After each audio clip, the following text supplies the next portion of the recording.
नमस्कार दोस्तों। मैं हूं अजय चौधरी, आपका दोस्त।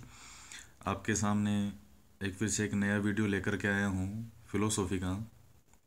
हमारे आरपीएससी के सेकंड ग्रेड के एसएसटी में सेकंड पेपर में जो फिलोसफी आता है उसमें एक महत्वपूर्ण टॉपिक है कर्म सिद्धांत के बारे में।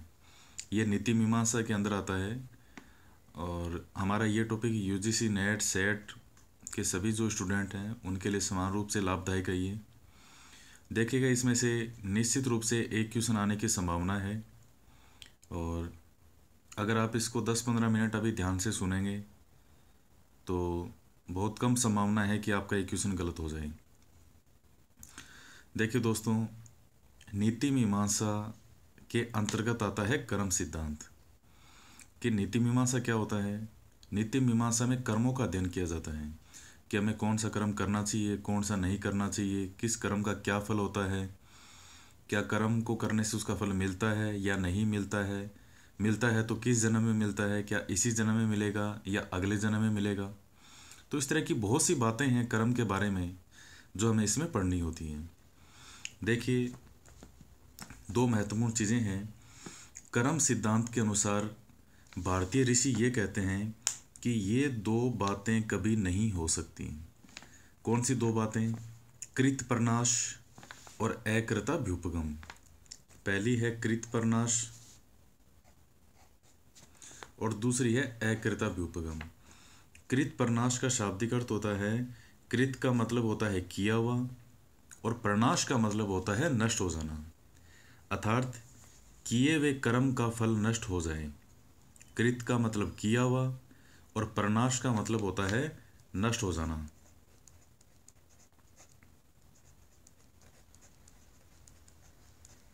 यानी आपने कोई भी कर्म किया, चाहे वो अच्छा हो या बुरा हो, और उसका फल नष्ट हो जाए। जैसे आपने मेहनत की लेकिन फिर भी सिलेक्शन नहीं हुआ, ये नहीं हो सकता, ऐसा भारतीय ऋषि हमारे कहते हैं। अकृताभ्युपगम, कृत के पीछे ए वर्ड लगता है तो वो उस वर्ड का निषेध कर देता है। कृत का मतलब किया हुआ, ए लग गया यानी जो किया हुआ नहीं है। और अभ्युपगम, अभ्युपगम का मतलब होता है, अभ्युपगम का मतलब होता है प्राप्त हो जाना, अर्थात जो किया हुआ नहीं है वो भी प्राप्त हो जाना, अर्थात नहीं किए हुए कर्म का फल प्राप्त हो जाए। आपने बिल्कुल भी मेहनत नहीं की और फिर भी सिलेक्शन हो जाए, और यहाँ आपने बहुत मेहनत की फिर भी सिलेक्शन नहीं हुआ। इस तरह की दो बातें कभी नहीं हो सकती। कृत प्रनाश और अकृताभ्युपगम, इनका शाब्दिक अर्थ पूछा जाता है क्या होता है, तो बिल्कुल यही होता है, ये आपको ध्यान में रखना है। देखिए, उसके बाद में कर्मों का वर्गीकरण आता है। कर्मों का वर्गीकरण दो आधार पर किया जाता है, एक है उद्देश्य के आधार पर और दूसरा है फलों के आधार पर। अब देखिए, उद्देश्य के आधार पर 5 प्रकार के कर्म हैं: नित्य कर्म, नैमित्तिक कर्म, काम्य कर्म, निषिद्ध कर्म और प्रायश्चित कर्म। और फलों के आधार पर 3 प्रकार के कर्म हैं: प्रारब्ध कर्म, संचित कर्म, संचयमान अथवा क्रियमाण कर्म। अब देखिएगा, नित्य कर्म। नित्य कर्म वो होते हैं, नित्य कर्म वो होते हैं जो हम डेली, जैसे संध्या स्नान करना, ईश्वर की पूजा पाठ करना, शुद्ध भोजन करना। नित्य कर्म नित्य कर्म से ही बना है। हम डेली कहते हैं कि साहब जो नित्य कर्म है वो नित्य कर्म से ही बना है, नित्य कर्म। तो हम जो नियमित रूप से हमारे जो कर्म होते हैं उसको कहा जाता है नित्य कर्म। कि डेली का स्नान करना चाहिए, ईश्वर की पूजा पाठ करनी चाहिए, भोजन करो लेकिन वो भोजन शुद्ध होना चाहिए, सात्विक भोजन होना चाहिए। तो इस तरह के कर्म आते हैं नित्य कर्म में। दूसरा आता है नैमित्तिक कर्म। नैमित्तिक कर्म वो कर्म होते हैं जो अवसर विशेष पर किए जाते हैं, जो अवसर विशेष पर किए जाते हैं। अवसर विशेष पर कैसे? जैसे मान लीजिए उपवास करना, आप उपवास करते हैं तो सप्ताह में एक दिन उपवास होता है, वो आपने उपवास कर लिया। या जो श्राद्ध है, पितरों का श्राद्ध करते हैं, तो यानी जो अवसर विशेष पर, पर्टिकुलर किसी ओकेजन पर जो भी हम कर्म करते हैं उसको कहा जाता है नैमित्तिक कर्म। तीसरा आता है काम्य कर्म। काम्य कर्म के अंदर जैसा कि नाम से क्लियर है, कामना के कारण, किसी इच्छा के कारण, किसी विल के कारण, किसी कामना के द्वारा हम जो भी कर्म करते हैं उसे कहा जाता है काम्य कर्म। जैसे मान लीजिए किसी व्यक्ति के संतान नहीं है और उसको कहा जाता है कि आप यज्ञ कीजिए और आपको संतान की प्राप्ति हो जाएगी। जैसे मान लीजिए बारिश नहीं हो रही है, तो आपने वेदों में, पुराणों में आप लोगों ने पढ़ा होगा कि अगर बारिश नहीं हो रही है तो उसके लिए वो यज्ञ का आयोजन करवाते थे, तो उससे बारिश हो जाती थी। तो यानी किसी कामना के कारण, किसी इच्छा के कारण जो भी कर्म किया जाता है उसको हम कहते हैं काम्य कर्म। फोर्थ आता है निषिद्ध कर्म। निषिद्ध कर्म क्या होता है? निषिद्ध में नाम से ही क्लियर है, जो कर्म निषिद्ध हो, यानी जो कर्म नहीं करने वाला है। जैसे मान लीजिए चोरी नहीं करनी चाहिए, किसी की हत्या नहीं करनी चाहिए, इस तरह के जो भी कर्म हैं जो कि हमें नहीं करने चाहिए, वे सब कर्म आते हैं निषिद्ध कर्म के अंदर। फिफ्थ है प्रायश्चित कर्म। अगर मान लीजिए भूलवश, जानबूझकर नहीं, अगर भूलवश हमसे निषिद्ध कर्म हो जाए तो उसके प्रायश्चित के लिए जो फिर कर्म किए जाते हैं उसको कहा जाता है प्रायश्चित कर्म। जैसे इसको एक एग्जांपल देता हूं मैं आपको। जैसे मान लीजिए आपने दशरथ जी का नाम सुना होगा कि दशरथ जी जब एक बार शिकार करने के लिए गए तो एक जगह उनको लगा कि कोई जानवर पानी पी रहा है। अब वो उनको दिख नहीं रहा था, उन्होंने शब्दवेदी बाण चलाया और वो तीर जाकर के जब लगा तो वहाँ कोई पशु नहीं था। वहाँ पर श्रवण कुमार पानी भर रहे थे अपने बूढ़े माँ बाप के लिए, अंधे माँ बाप के लिए।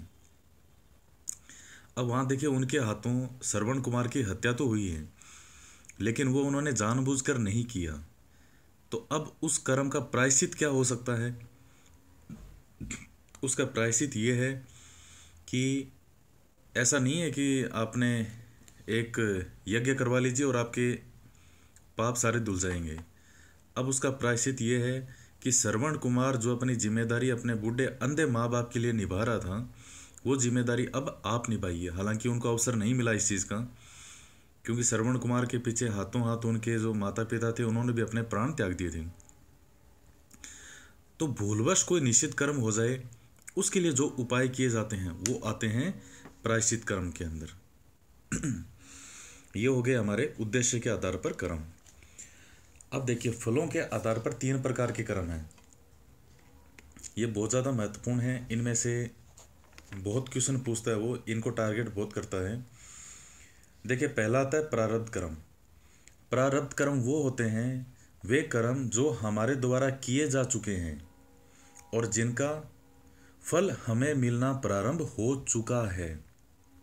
कौन से कर्म? जो हमारे द्वारा किए जा चुके हैं, यानी जो हम कर चुके हैं।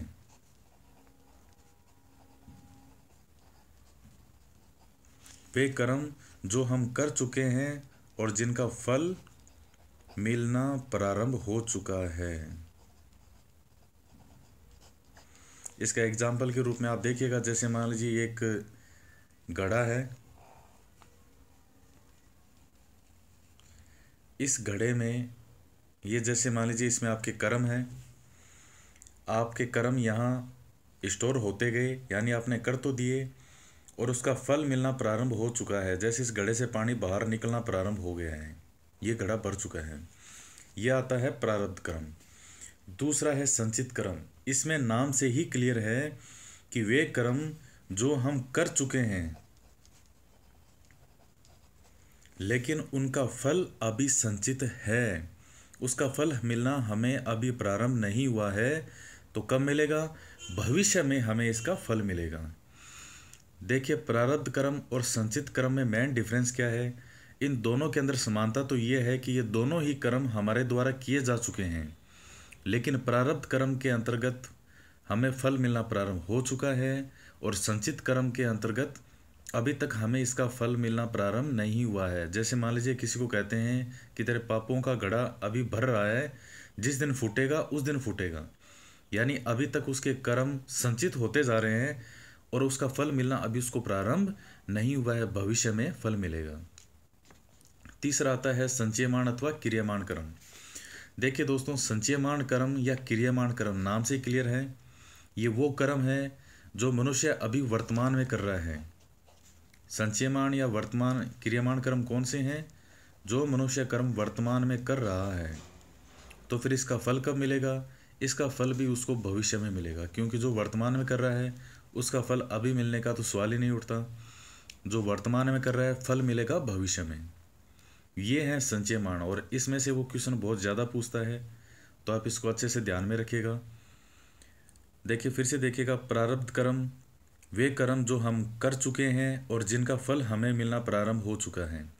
संचित कर्म वे कर्म जो हम कर चुके हैं लेकिन जिनका जो फल है हमें अभी मिलना प्रारंभ नहीं हुआ, भविष्य में मिलेगा। और तीसरा आते हैं संचयमान अथवा क्रियमाण कर्म, वे कर्म जो हम वर्तमान में कर रहे हैं। ये संचयमान है क्रियमाण दोनों एक ही नाम है, इसलिए मैंने ऑब्लिक लगाए हैं। जो हम वर्तमान में कर रहे हैं और जिनका फल हमें भविष्य में प्राप्त होगा। तो दोस्तों, ये था आज कर्म सिद्धांत के बारे में महत्वपूर्ण जो भी टॉपिक हैं सारे। तो ये देखिएगा, ये सारे महत्वपूर्ण टॉपिक हैं, ये हमने पढ़ लिए हैं।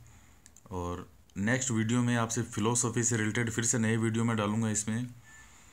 और आपको लगातार हमारे वीडियो मिलते रहें, इसके लिए हमारा चैनल है, इस चैनल को सब्सक्राइबर ज़रूर करें, भूलें नहीं। और लाइक करें, शेयर करें, ताकि आपके मित्रों को भी इसका फ़ायदा हो सकें। ये सुनने के लिए आपका बहुत बहुत धन्यवाद।